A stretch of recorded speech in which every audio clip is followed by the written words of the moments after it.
厳選クラシックチャンネルへようこそ。クラシック音楽好きのなこです。角野隼人さんが自分の原点と語るクラシック音楽について語っていただいたこの動画は2022年に公開した動画の再放送です。著作権の関係で以前アップしたこちらの前後編の2本の動画を非公開とし、今回音源を入れ替え2本分を1本にまとめて再アップしました。それでは最後までお楽しみください。よ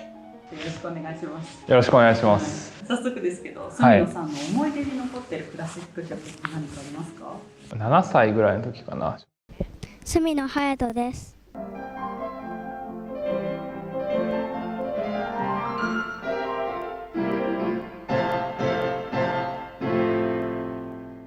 7歳ぐらいの時かな。ショパンのワルツの補単調の遺作を弾いたんですけど、最初に僕が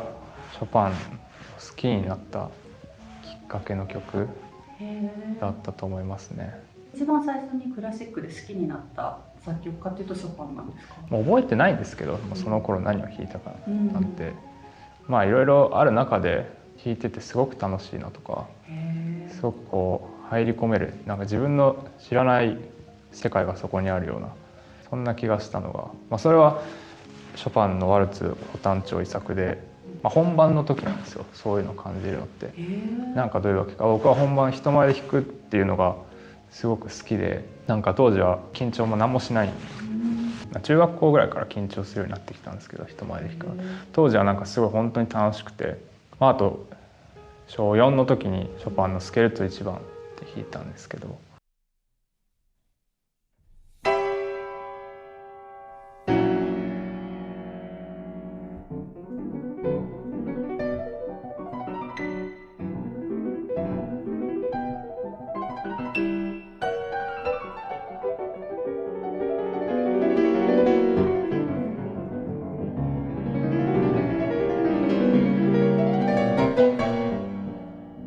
これも本当にさらに自分の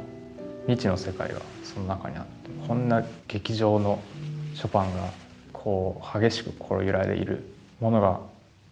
が、当時の僕が理解できたかというとわからないですけど、なんかこうすごく自分には魅力的に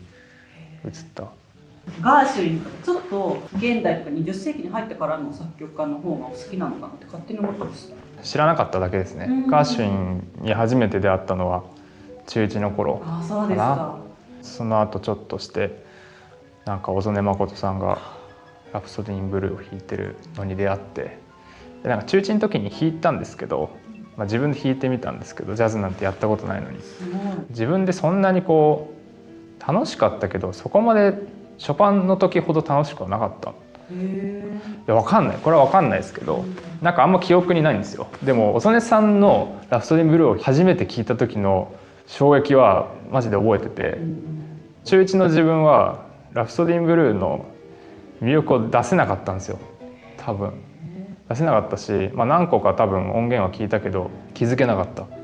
それを小曽根真さんの演奏っていうのはもうこれがそういうことかっていうのをもうまじまじと見せつけられた感じっていうのがすげえなと思って、それはジャズって音楽に興味を持つきっかけとなった一つでもあると思いますね。先ほどその人前で弾くのが好きっておっしゃってましたけど、人前で弾く時と一人で弾く時ってどんな違いがあるんですか？これまた一人で弾いている時でも、例えば僕は YouTube で配信とかをするし、無観客コンサートっていうのもやったことがあるんですけど、お客さんがいなくても本番と同じような感覚になるんですよ。それはコメント欄とかを多分見たりしてなんとなくその空気感を感じ取れるっていうところだと思うんですけど、それを考えるにお客さん聴衆とのインタラクション、何らかのインタラクションであることっていうのが僕の心を駆り立てるというか、そんな感じはしますね。でも不思議ですよね、これってね。別に一人で音楽やってたって、それは楽しめるはずだけれども、それは必ずしもたくさんのお客さんである必要はなくて、例えばだから僕と共演者1人で2人だけの空間でやっていても、それは誰かとのインタラクションだから心が上がるんですよ、1人やっている時よりも。で一人でやってる時でもお客さんがいるとやっぱ上がるし、必ずしも聞いている大勢の人じゃなくてもいいっていうことなんですね。10人とか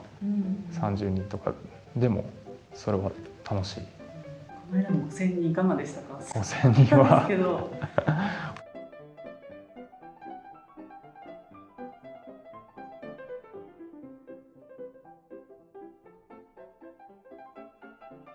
1000人はすごいですね。ちょっと実感が湧かないですね、逆にね。だから5000人となるとやっぱり今まで感じたことない緊張はあったんですよね。目の前に立った時にこの5000人の方々と自分一人でこう向き合っているんだと思った時に、配信で5000人超えることなんてあるんですけど、その一人一人が目の前で見えている、同じ空間を共有しているっていうのはまた特別なものがあるから、ああと思ってでもまあ後半でオーケストラ入りましたけど、オーケストラ方々が入ってくれるとまた一人で対峙しなきゃいけなかった緊張が楽しさに変わるのでいいですよね。やっぱピアノコンチェルトは好きなんですよね。本当に私も見ていて、住野さんがコンチェルトになった時に表情がパッと華やいだ感じでしたあ、本当ですか。安心したんでしょうね。あ、そうなんですね。藤岡さん藤岡さん来てくれて。先ほど未知の世界っていう話もありましたけど、はい、誰かと一緒にやるっていうことと未知の世界と少しリンクしているところもあるのかなというふうに聞こえたんですけど。確かに僕は基本的に最も大きな原動力が好奇心なので、好奇心だし好奇心であるのが一番いいと思っているので、どんなことをやるにも。だから自分の知らないことに出会ったとしたらこれやったらどうなるんだろうっていうそのワクワク感っていうのは一番大切にしたいし、自分が最もエキサイトするところなんですけど、そういうのがやっぱ未知というものにはあるから、未知すぎると分からないってなるんですけど、やっぱそれはだんだんこう自分の知ってる部分が広くなっていくことによって、その知の周辺の部分、知のちょっとこの辺だともう自分が分からないけれども、その分からないところも自分の知をだんだん広げていくことで分かるようになってくるかもしれないみたいな、その楽しさっていうのが一人よりも、いろんなパターンがあると思うんですけど、僕の場合はそれは誰かにインスピレーションを得るっていうことはとても多いと思います。あと、YouTube っていうのもだいぶ大きくって、あれも視聴者とのインタラクションがあるから、自分一人では知れないものを知れてるなっていうのはあると思います。先ほど小曽根さんの話も出ましたけど、これまでに影響を受けてきた人とかっていうどんな人が思い浮かびますか？影響を受けた人はね、もう死ぬほどいるんですよね。なんかそうですね、まず小曽根誠さん。小曽根誠さんはもうなんか全部ですね、全部影響を受けてますね。音楽への向かい方、精神論的な部分とか人柄もそうだし、本当に尊敬してるんですけど、影響で言うと上原ひろみさんも同じぐらい影響を受けてますね。アグレッシブさ、めちゃくちゃ僕はひろみさんの曲はコピーしたんですけど、フレージングとか体の動かし方とか多分影響を受けてんだろうなとは思いますし、あと僕の恩師ジャンマルク・ルイサダ先生にも影響は多分に受けていますね。一言で言うとおしゃれな演奏するんですよね。彼の演奏を初めて生で聞いたのがパリのサルガボーっていうホールでリサイタルだったんですけども、ピアニッシモの音があまりにも綺麗だし、それぞれの音を引き立たせるあらゆるアプローチっていうのの幅広さっていうところも含めて、なんかすげえなと思って、その後ルイサダ先生に習い始めて3年ぐらい習ってるんですけど、特に僕のショパンを弾くにあたってあらゆるところを教わりましたね。あとはジェイコブ・コリア、彼はもうわけわかんないですね。同世代というか20代で僕の1個上ぐらいの人なんですけどものすごいんですけど、全部の楽器弾けるんですよ。全部、マジで全部全部弾ける。でも別に全部弾けるのがすごいってわけじゃなくて、彼が作り出す全部が新しいんですよね。新しいし、今の世代っぽいソーシャルメディアの使い方とかも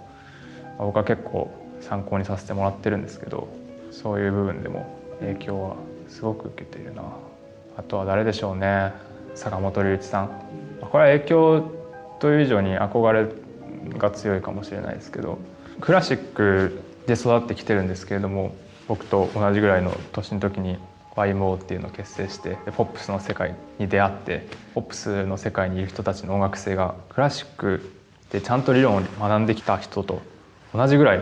素晴らしいということに気づいて、だから彼の作る音楽っていうのは、ちゃんとこうポップさを理解しているし、かつ芸術っていうところを本当に大切にしている、そのバランス、なかなか多分実現することが難しいことなんですけれども、そして本当に幅が広い尊敬ですね。他多数という感じで、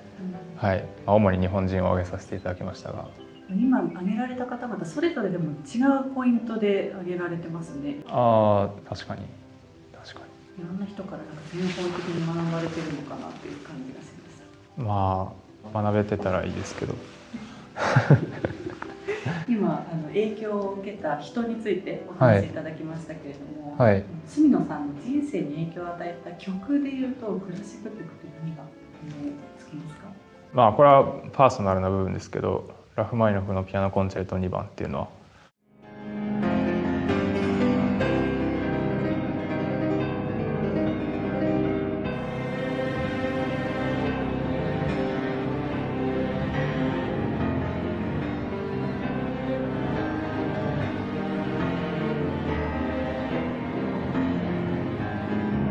アピティナっていうコンクールでグランプリいただいた時に演奏した曲で、さっきの思い出の曲にも近いですよね。僕が音楽の道に第一歩目に立った瞬間の曲っていうのですごく思い入れは深いですね。そんなにその当時そのコンチェルトの機会っていうのも人生でも多分数回目ぐらいで、緊張もえげつなかったと思うんですけど、最初の和音を弾く時とか、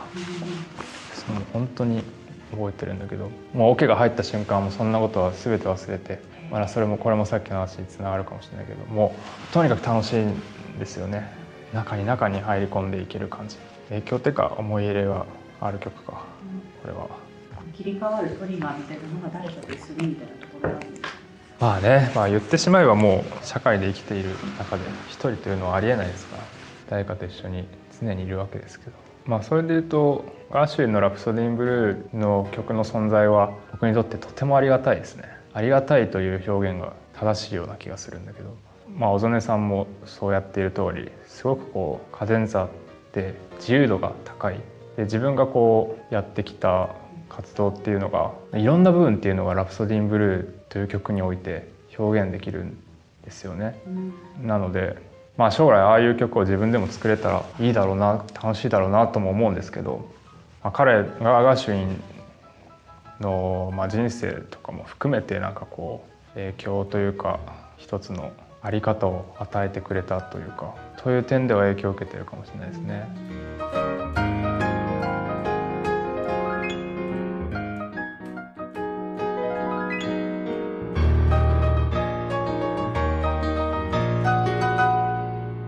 その小曽根さんの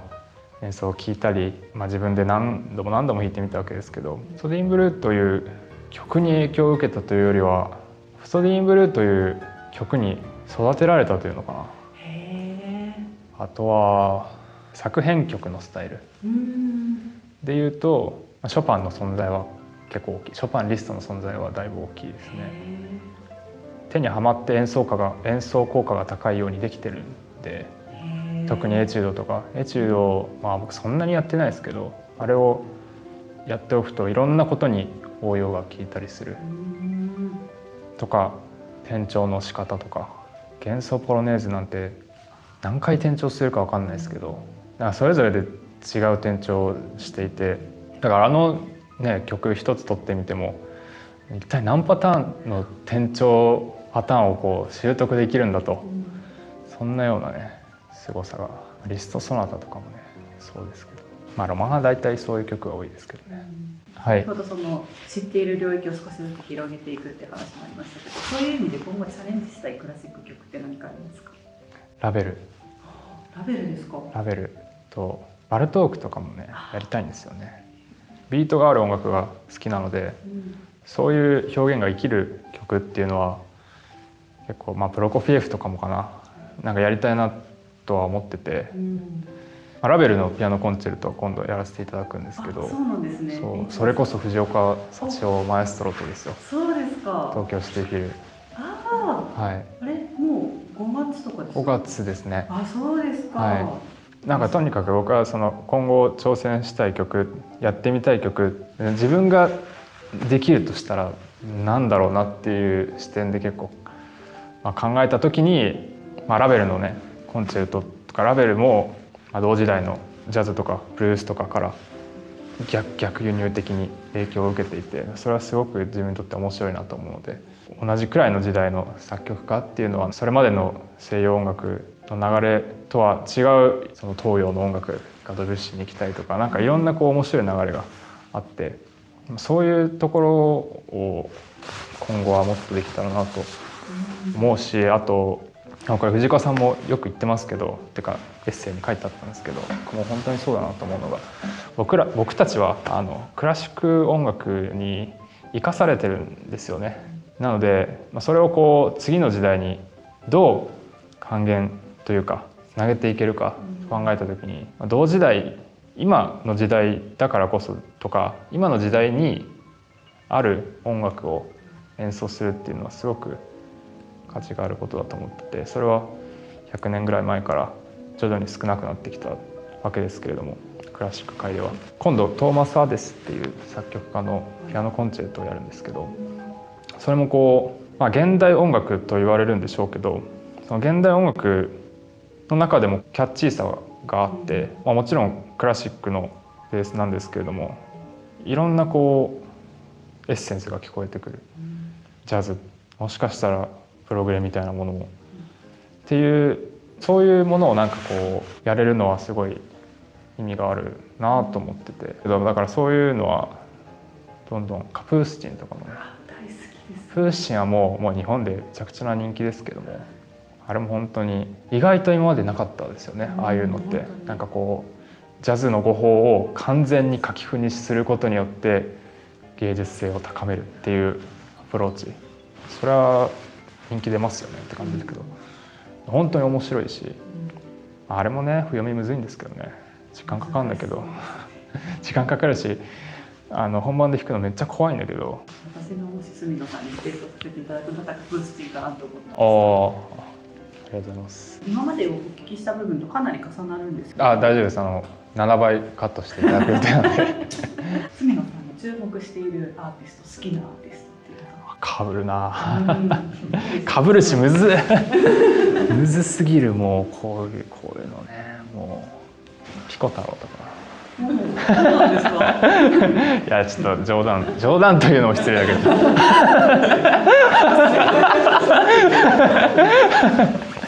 ビキングル・オラフソン、ピアニストですね。21世紀でクラシックで何ができるんだろうっていうことを結構考えてしまいがちなんですけども、彼はそれを体現してるんですよね。もうこんなレコードが飽和した時代、新たなことが何ができるんだという時代にもかかわらず、新しいものを常に提示しているという凄さ。クラシックの作品をリコンポーズって彼は呼ぶんですけど、とかその界隈では呼ぶんですけど、現代風にサウンドとして解釈するんですよね。聞いてもらえれば分かるんですけど、バッハの音楽にシンセサイザーの電子音的なものが入ったことによって、だからちょっと前の富田勲さんとかの現代版ということもできるかもしれない。それは決してなんて言うんだろうな、アレンジとも違うんですよね。それは富田さんもそうだと思うんですけど、クラシックでよく解釈って言うじゃないですか。その解釈っていう範疇の中に異なる音を使うっていうものが許された世界っていう感じが僕はして、それはすごく面白い。あと僕がアップライトを最近買ったんですけど、それも彼の影響一つあるんですけど、なんかドビュッシーの前奏曲とかをアップライトのソフトなフェルトを絡めて弾くんですよね。めちゃくちゃ美しいんですよ。いいなと思って。それもなんか意外とそれまでやられてなかったアプローチで、なんかフェルトピアノの音って結構最近よく聞くんですけど、それをクラシックのそれでもうクラシックの曲を演奏するっていうのは、同じピアノという楽器だけれども違うその曲の一面が見えてくるっていう面白さはねありますね。解釈ってこと自体の解釈をなんか広めてる感じですよね。そうですね。僕も一回アルバムでリストの暗い雲っていう曲が後期の曲があって、なんか暗い無調チックな曲なんですけど、それにこうエフェクトを加えるっていうのを、それも自分としては解釈の一つのつもりでやったみたいな自分としても実験的なものがあったりするんですけど、レコードだからできることじゃないですか。ライブでも家とせはできるけど現代的であるなと思うわけですね。角野隼人が好きだったらこのアーティストもきっと好きだよっていうのを挙げてもらうとしたらどうですか。面白いですね。グルダ、フレードリヒ・グルダという、もう亡くなっちゃってますけれども、彼はゴリゴリクラシックのところで育ってるんですけど、ある時にジャズを急に弾き始めて、で、自分で作曲もするし自分でアドリブとかもするしっていうので、なんか結構ぶっ飛んだ人なんですけど、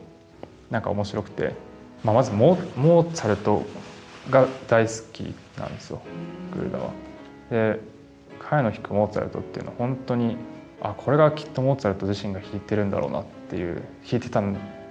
音なんだろうなっていうような説得力がありつつ、それはもうグルダの世界観でもあるという。でそれでいて、あとプレリュードとフーガっていうクラシックのように聞こえるけれども、語法はジャズなんですよ。それもすごくかっこいい曲がいろいろあったりで、ついでに言うと、そのプレリュードとフーガっていう曲をフランチェスコ・トリスターノっていうピアニストが弾いてるんですよ。これが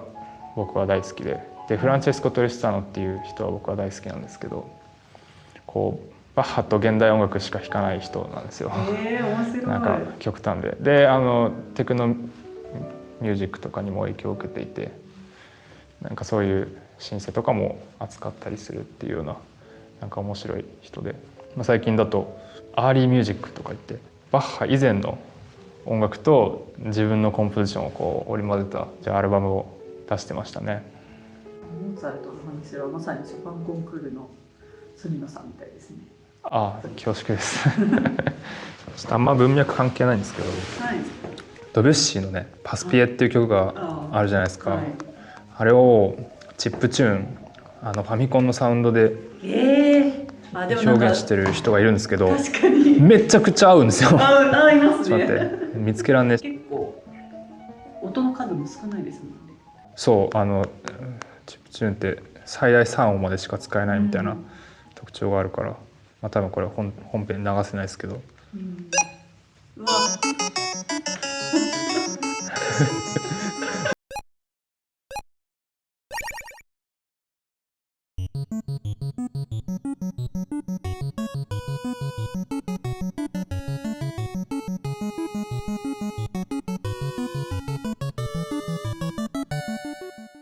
原曲やみたいな原曲それをピアノにアレンジそうこっち原曲でしょこれすごい。もう画面もめっちゃこの辺でさ、なんかちょっとコーラスっぽくなるところとかさ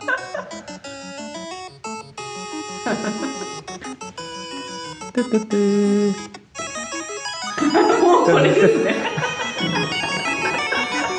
すごい。すごい。面白い。ファミコンの音楽もね、結構僕は好きで、なんか結構、杉山浩一さんのやつとかさ、3音しか鳴らせないんですよ。4音で一つはね、ノイズで、それもノイズでね、そのパーカッシブな音を作って、みたいな、だからホワイトノイズを一瞬パッて入れることで、そういう音じゃないですか。でそれでドラム作って、で他3音でなんか頑張ってハーモニーを作るんだけど、そんなね3音なんてって思うんだけれども、例えば微妙に発音を遅らせることで同時には1音しか鳴ってないんだけど、プルッってって2音同時になってるように聞こえさせる。これ友達のヒューマンビートボクサーの人も同じこと言ってたな。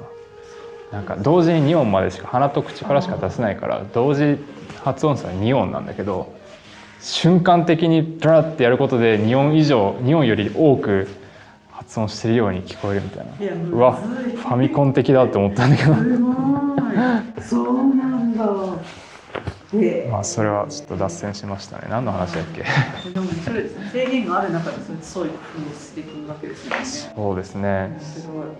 制限がある中でっていうと、まあだからフーガとかの考え方にも確かに近いですよね。フーガみたいなものと8ビットのやつって合うんだろうな。そういうのあんのかな、世の中に。見てくださいよまだちょっとやること増えますけど8ビットのためのフーガみたいな。杉野さんがまだそんなにクラシック聞いたことないっていう方におすすめしたいクラシック曲を教えてください。いやでもこれ普段どういう音楽を聴いてるかによる気がするんですよね。ポップス、いわゆるポップスっていう音楽を聴いてる人だったら多分メロディーがはっきりしたチャイコフスキーとか聴くのが、三大バレエとか聴くのがいいんじゃないかと思いますし、例えばロックが好きとかプログレが好きみたいな人が、例えばストラヴィンスキーの春の祭典を聴いた時に多分なんかビビッとくるものがあるんじゃないかなと、なんかそこら辺感想を聞いてみたかったりするし、ゲーム音楽を普段好きだとか、そういう人であればドビュッシーの音楽とか、なんかゲーム音楽のフィールドで流れているような音楽は、自然を表していることが多いから、やっぱドビュッシーからの影響って結構あるような気は僕はするし、ボス戦の曲とかだと今度はプログレ的、なんかドラクエの音楽とかもね、シェーンベルグとか聞くとパッと聞くとなんか全然馴染みないけど、なんかドラクエの戦闘 BGM の無調感とかは結構近いものがあったりするから、なんか近いものを聞くっていうのは面白い気がするな、クラシックへの入り口として。クラシック音楽ってやっぱこう長年続いてきた全ての音楽の土壌だから、いろんなところに影響があるんですよね。エモーショナルな映画音楽とかから自然に多分ラフマニノフに入れるし、いろんな入り口がねきっとありますよね。あと楽器からの入り口も、ピアノだったらピアノとか、オーケストラだったらオーケストラとか、やっぱオーケストラへの入り口となんか特定の楽器への入り口ってまた違うような気がしてて、いやどうですか？なんか私ずっとピアノやってたのでピアノ曲は入りやすかったです。そうですよね。なんか自分が演奏する楽器ってやっぱ入りやすいから、だったらピアノだったらショパンという作曲家にはありえないぐらい名曲がたくさんあるから、そこから入ればいいと思うし、でもオーケストラっていうのはやっぱ自分で一人では演奏できないから、ピアノリダクションとかはあるけれどもまた違うような気がするけど、いろいろあるんじゃないですか。そうですね。住野さんにとってクラシックって言われると何なんでしょうか？クラシックっていうのは人類のベストアルバムだなと。だから時代によっても変わると思うし、例えばガーシュウィンなんか、ガーシュウィンをクラシックじゃないという人ももしかしたらいるかもしれないけど、今は多分クラシックの範疇に入っている。でも当時はどう考えても多分クラシックとは言わなかったわけです。ポップスから有名になった人だし、クラシックっていうのは歴史がこう長くなっていくから、そこで文化が培われていって、だからその文化の中で形成される音楽とだんだんなっていくんだろうけど、例えば100年後には多分ジョン・ウィリアムスもクラシックって言われてる気がするし、人類が今までこう積み上げてきた名曲のうち100年以上前のもの全部はクラシック、それ以降のものは一部のその文化を継ぐものはクラシック、他にも名曲はあるけどみたいな状態になっていると思いますね。なのでかなりざっくりしたあれですよねと思うんですよね。その他のジャンルと比べても300、400年の歴史のものを全てくるめて、西洋音楽をひっくるめてクラシックと呼んでいるわけですか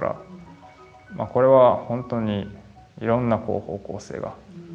あると思うんですけれども、パーソナルなことを言うと僕にとってのクラシックは、ずっとやってきたので原点、自分のこう核の部分だし、心の支えとも言えるし、魂の部分ですかね。ク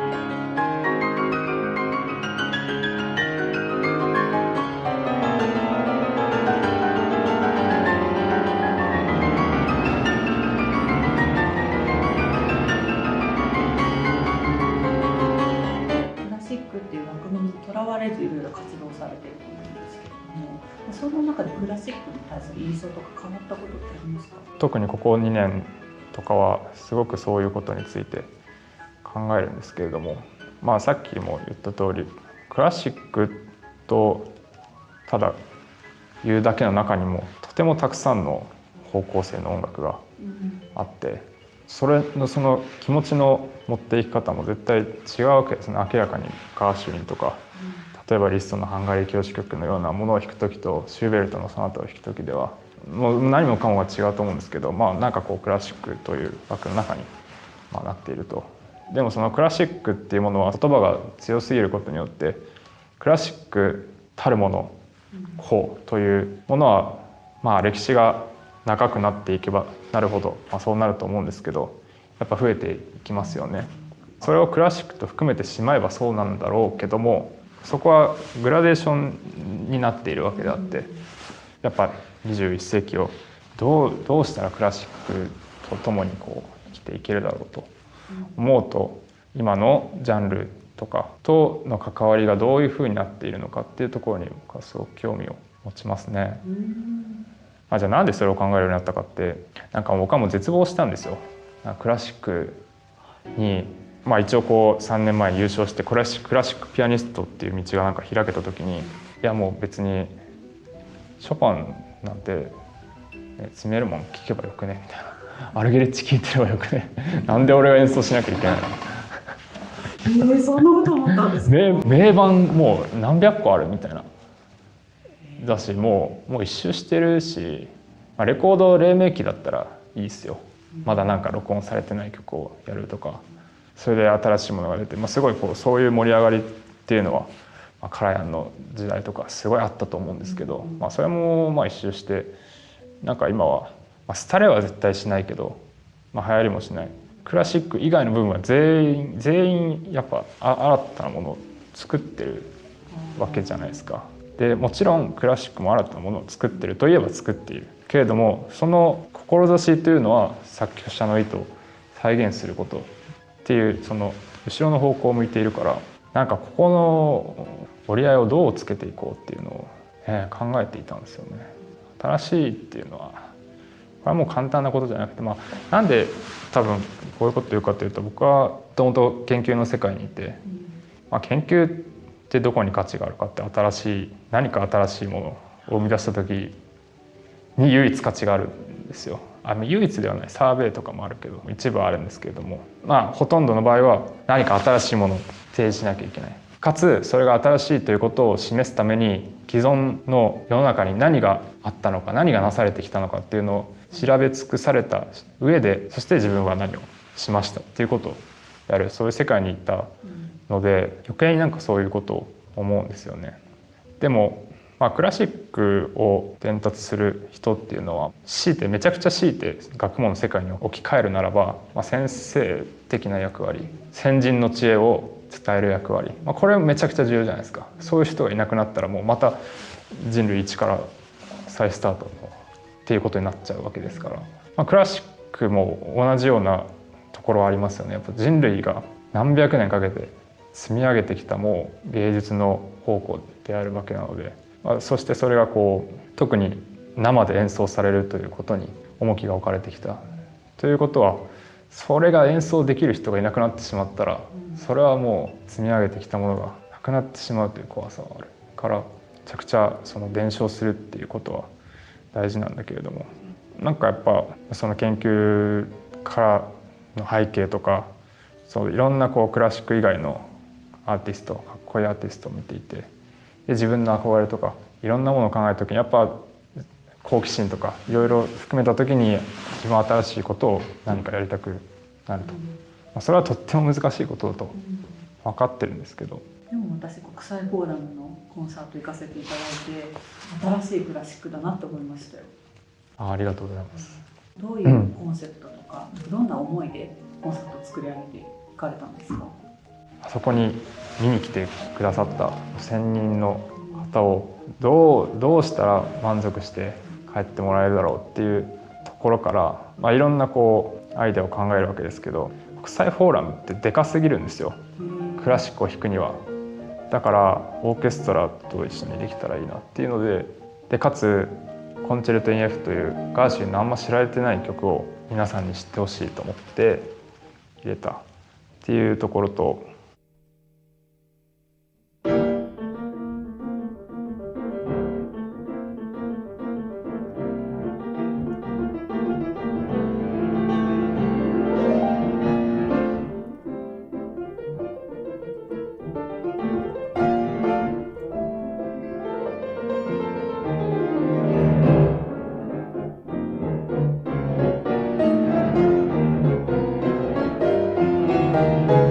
その中に自分のやりたいことっていうのを多少詰め込んでカデンザとか書いてあるから、そういうところで自分が本気で楽しんでいることをお客さんに伝える、楽しいをそのまま伝えるっていう、僕はそれは別にガーシュウィンに限らずずっと大事にしてるんですけど、そういうところはまず浮かんで、もう一つは5000人の前で例えばショパンの音楽マズルカとかを僕は常々言ってるんですけど、大ホールで演奏するよりも小さな空間で一人アップライトに向かってただ自分の日記のように演奏しているみたいな方が表現としてしっくりくるんですよ。だからラフマニノフが弾いたショパンのアルバムがすごい好きなんですけど、音質めっちゃ悪いし残響もないところでデッドのところでただ弾いてるんですけど、マズルカとか弾くんですけど、本当にもう人が喋ってるような、人がボソボソ喋ってるように聞こえるんですよ。本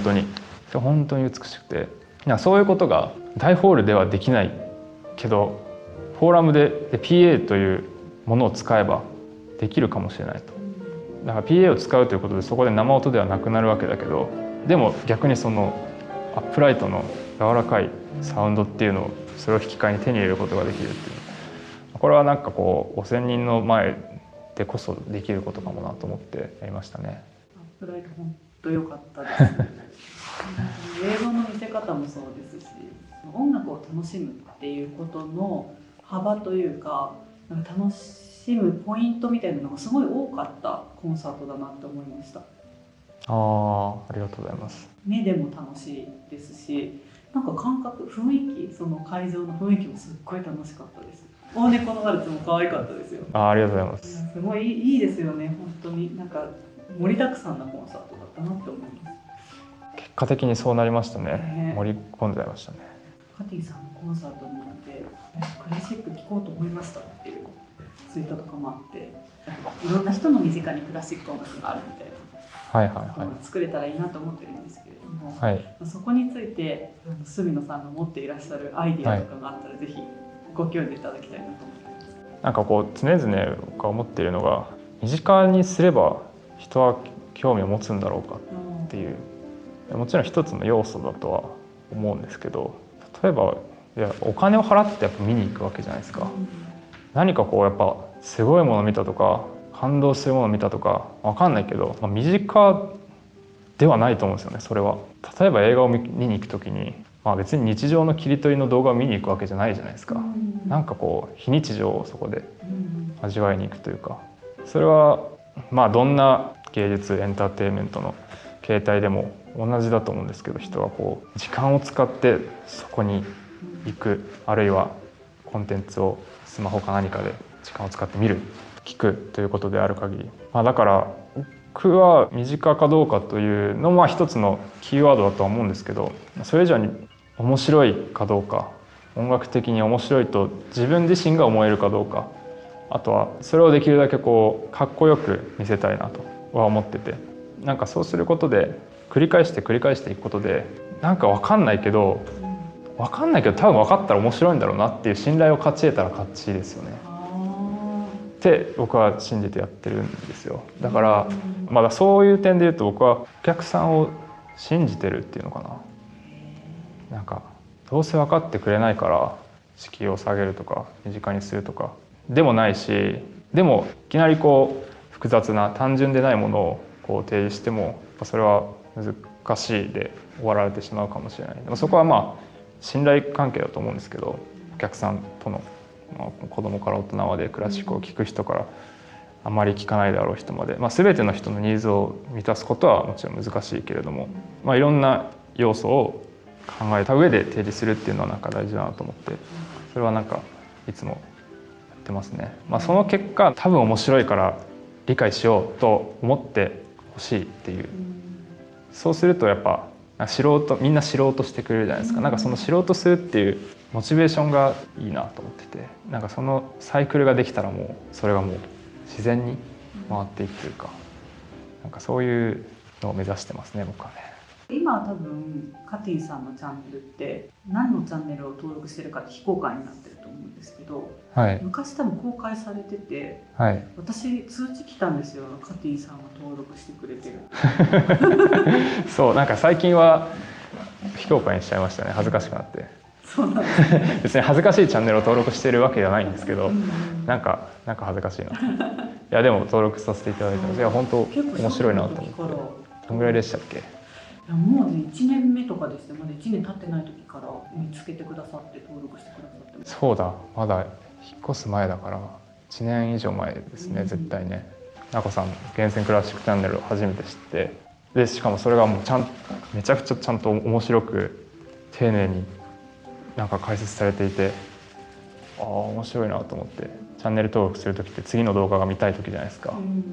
そういう気持ちで来させていただきました。嬉しいです。はい、ありがとうございます。すいません、言わせて。言わされたな。かっこいいっていう言葉がすごい引っかかってて、私のチャンネル多分かっこいい要素ないんですよ。いやそれは演奏する立場と解説をする立場なんで、それは明確にそこは差があって、面白いという点では共通してるかもしれないけど、クラシックのイメージ品と多くの人に見られるというところを両立していて、いいんじゃないですか。一番大きいのって今までと違うところってやっぱ映像があることですよね。音楽を聴くにあたって映像が伴ってくるという、これはだからいろんなアプローチがありますよね。ただやっぱ弾いてる姿とか、やっぱ演奏者が演奏してる姿を見れるってそれだけでやっぱ面白いから。そうですね。やっぱね、視覚が一番人の得る情報の中で大きいから、それによって分かる部分たくさんあるし、であと僕が YouTube の中で試したことは、例えば変奏曲作る時にっていうか変奏曲を上げる時に今大何変奏かっていうことを提示できるじゃないですか。確かに。だったり12の調のハッピーバースデー変奏曲みたいなことをやったんですけど、今何調かっていうのを提示できるじゃないですか。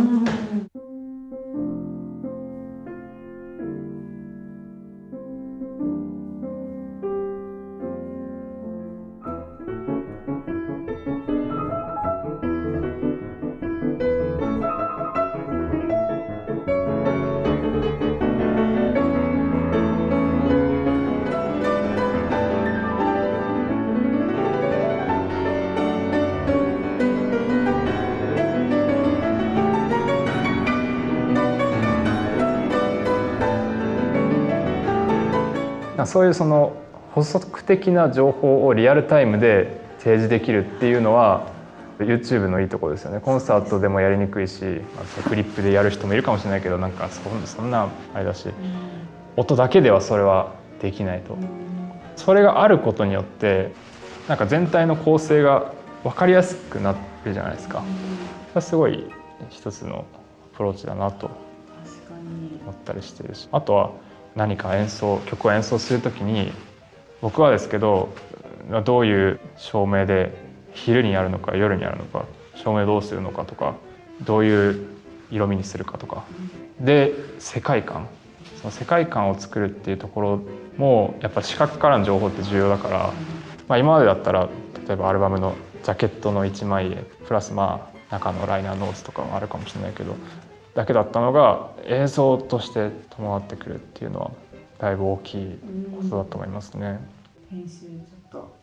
忙しい時ここまででいいやってやっちゃってますけどこだわった方がいいなって思って聞いてました。また違いますかね、さっきも言ったと解説と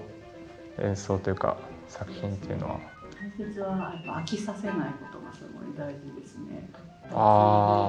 なんか長く続いててこれいつ終わるんだろうって思われたら離脱されちゃうので。確かにそこは僕も考えるかも。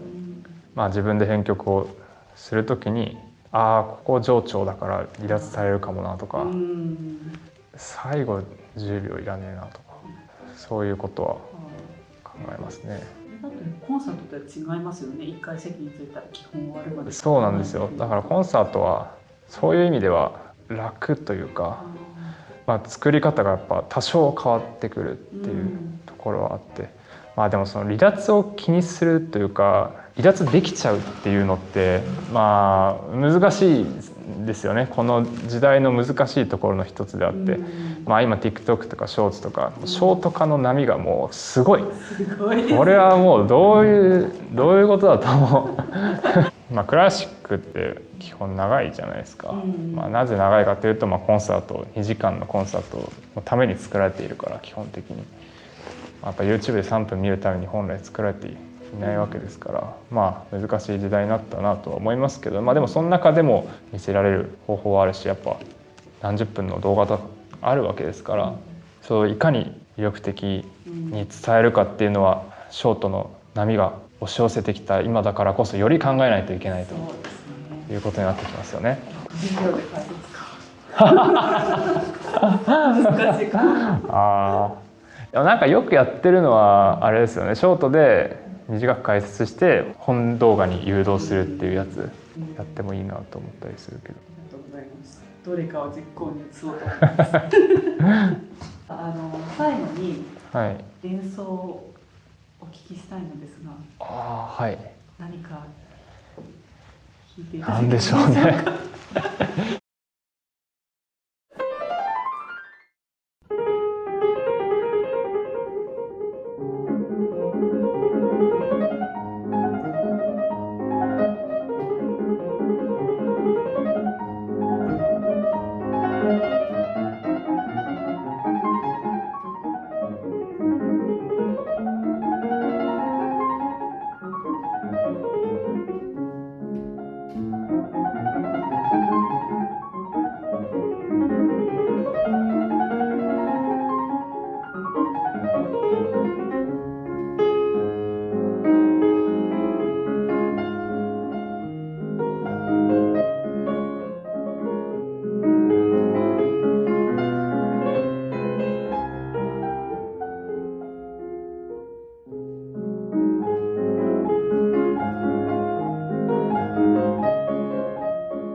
皆さん視聴いただいてありがとうございました。クラシック音楽には本当に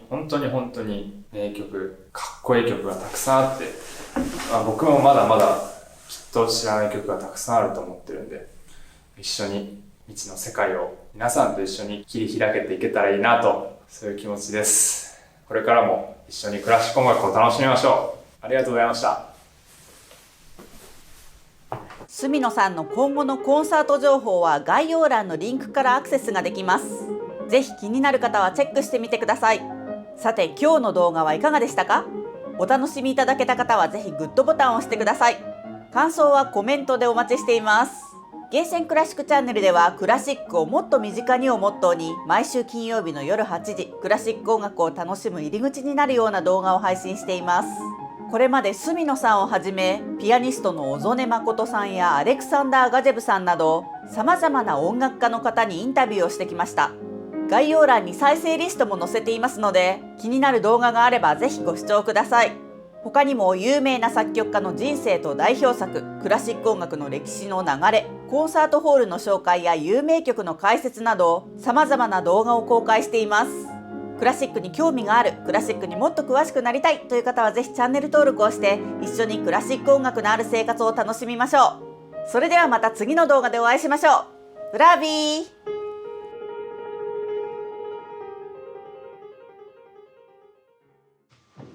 ブッシーのアラベスク、弾けないっすよ、そんなすぐ言われてる。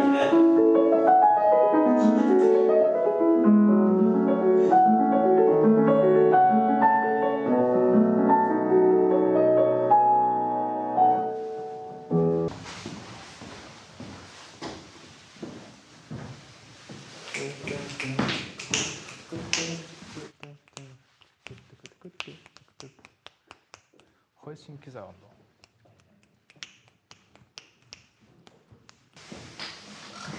視聴者の皆さんに一言メッセージを。でもどんな一番苦手。一番苦手なんですか？世の中で一番。世の中で一番。それはすごい私酷なことしてる感じがしてきて、ちょっと苦しいですね。サッカーの次に苦手です。サッカー苦手なんですね。サッカーと野球の次に苦手ですね。なんでその2つなんですか？表だってみんなクラシック音楽聴いてくださいって言ったことがなくて、そうですよね。恥ずかしい。恥ずかしいってこと。宗教上の理由により。嘘です。信じちゃった。ちょっと。信じないでくださいよ。